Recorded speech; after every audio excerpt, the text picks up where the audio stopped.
The elephants were in their habitat foraging for food, and when the ground started to shake, you could see they sort of jumped up and looked around surveying their habitat to try to see where this information was coming from and is this dangerous?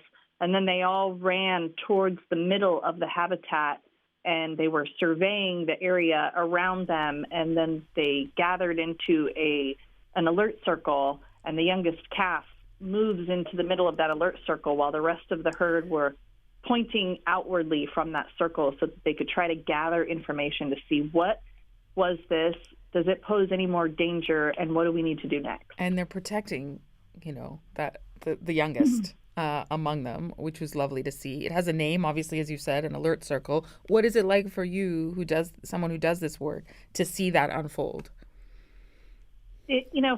For the wildlife care specialists that spend their time caring for the herd of elephants here at the safari park, it's wonderful to see them respond appropriately to the environmental cues that they're given. While we do live in Southern California and have earthquakes, it's not a common occurrence. And so for them to be engaged in their environment and pick up on the signals that they're getting and respond appropriately, it's remarkable to see. And it's remarkable to see that those family bonds are so strong that they come together immediately to care for one another.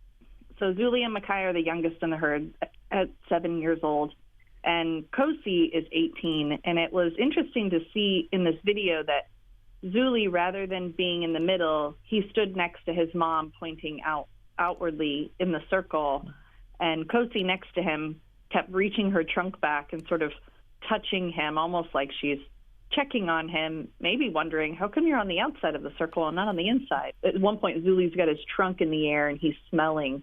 Like, can he smell anything? Can he smell the danger coming? The elephants they've got their ears out, they're listening. They also have the ability to feel sound vibrations through their feet that travel several miles.